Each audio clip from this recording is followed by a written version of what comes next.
Hello, you wonderful people, and welcome back to Budget Bytes.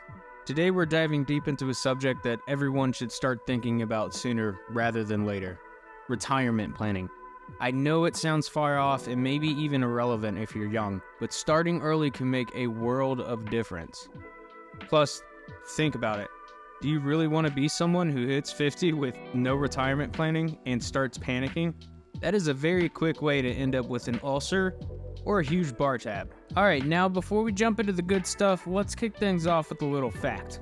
According to Investopedia and literally every other investment website, as well as any functioning calculator, if you start saving $100 a month by the age 25, you'll have over $260,000 by age 65. $100 is not that much. Most people have the ability to squeeze $100 out of their monthly budget. And if you disagree, I urge you to send me your finances and I guarantee I'll be able to find $100. Luckily, you're subscribed to the channel, so you won't have to worry about living off of $260,000 at age 65 for the next, hopefully, 35 years eating ramen noodles for every meal until you die. And I think we can all agree that that sounds pretty depressing, which is exactly why you should hit that subscribe button. And as easy as saving $100 a month sounds, the reality is actually a lot more somber. According to a retirement readiness survey by AARP, about 48% of Americans aged 45 and older have no retirement savings.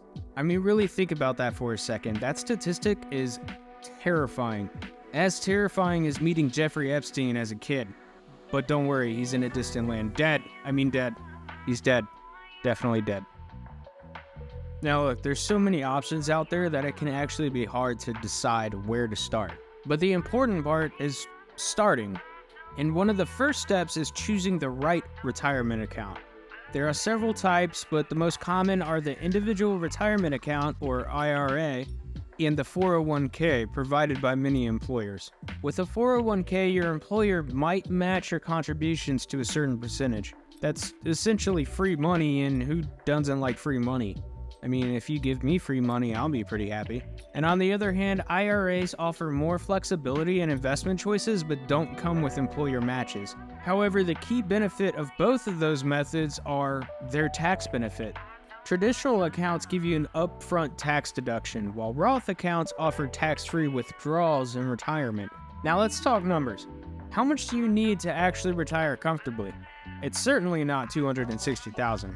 Fidelity Investments suggest aiming for at least 10 times your last full year income by age 65. So, if you're earning $50,000 a year, aim for a nest egg of at least $500,000. But remember, you're a Budget Bytes watcher, so you'll have at least 15 times, or you'll have a highly leveraged passive income stream. Preferably, both. Also, don't forget about Social Security benefits, which can supplement your income in retirement. However, the amount you get depends on various factors like your 35 highest earning years, as explained by the U.S. Social Security Administration. But remember, Social Security should not be your primary source of income in retirement.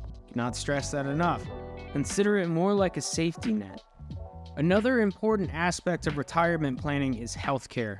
A report by HealthView Services estimates that the average 65-year-old couple will spend around $300,000 in healthcare expenses throughout their retirement. So perform your due diligence and make sure that your retirement planning takes these into account.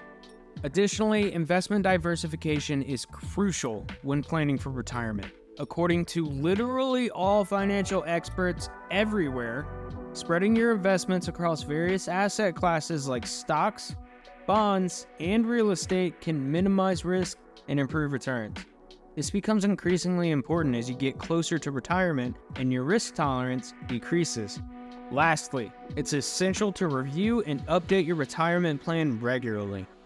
Life circumstances change, marriage, kids, or a new job, and your retirement plan should adapt accordingly. Charles Schwab has an excellent guide on reviewing and adjusting your financial plan. I'll leave a link to that in the description below. Retirement planning is not something to procrastinate on. The sooner you start, the more comfortable and secure your retirement years will be. Trust me, your future self will thank you. Now that's a wrap for today's episode. If you found this information valuable, do not forget to hit that subscribe button and ring the bell so you won't miss out on any future videos. Comment below if you have any questions or you have suggestions on topics you'd like us to cover. Thank you. Have a good one.